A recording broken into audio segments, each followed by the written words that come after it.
अशोका मेडिकवरमध्ये hand surgery and trauma reconstruction विभाग सुरू।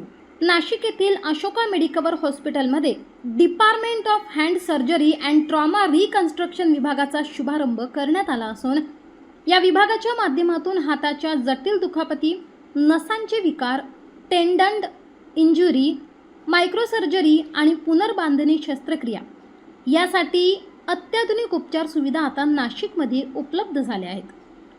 या विभागाचे नेतृत्व प्रसिद्ध प्लास्टिक आणि रिकन्स्ट्रक्टिव्ह मायक्रोसर्जन डॉक्टर प्रणित मानकरे करणार असून त्यांनी आतापर्यंत 150हून अधिक यशस्वी प्लास्टिक आणि रिकन्स्ट्रक्टिव्ह शस्त्रक्रिया पूर्ण केल्या आहेत। औद्योगिक अपघात, भाजलेल्या रुग्णांवरील उपचार, नस आणि रक्तवाहिन्यांच्या जखमा तसेच बोटे तुटण्यासारख्या जटिल शस्त्रक्रिया आधुनिक मायक्रोसर्जरी तंत्रज्ञानाद्वारे करण्यात येणार असल्याची माहिती यावेळी देण्यात आली। हॉस्पिटलचे केंद्र प्रमुख अनुप त्रिपाठी यांनी सांगितले की उत्तर महाराष्ट्रातील रुग्णांना आता मोठ्या शहरात न जाता नाशिकमध्येच जागतिक दर्जाच्या हँड आणि रिकन्स्ट्रक्टिव्ह सर्जरी सुविधा उपलब्ध होणार आहेत। दरम्यान याबाबत अशोका मेडिकवर हॉस्पिटल येथे झालेल्या पत्रकार परिषदेत डॉक्टर प्रणित मानेकर यांनी अधिक माहिती दिली।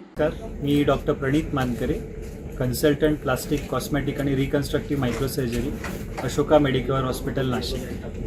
गेले 3 महिने झालेत आम्ही अशोका मेडिकवर हॉस्पिटल येथे प्लास्टिक, हँड सर्जरी आणि ट्रॉमा रिकन्स्ट्रक्शन याचं डिपार्टमेंट सुरू केलेलं आहे।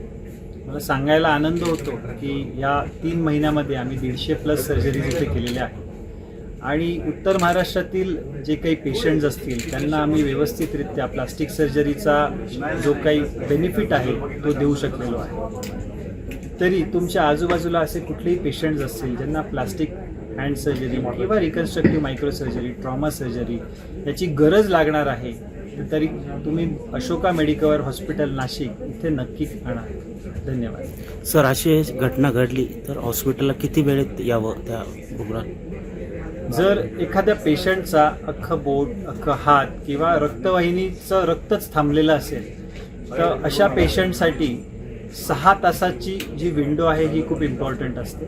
असं कुठलाही पेशंट तुमच्या अवतीभोवती असेल तर त्याला 6 तासाच्या आत आमच्याकडे आणलं गेलं पाहिजे, जेणेकरून आम्ही इमिजिएटली ते ऑपरेशन करून 6 तासाच्या आत तो रक्तपुरवठा आपण पुन्हा प्रस्थापित करू शकतो आणि त्या पेशंटला तो हात किंवा जे काही ते बोट तुटलेलं आहे ते आपण त्याला पुन्हा आपण देऊ शकतो।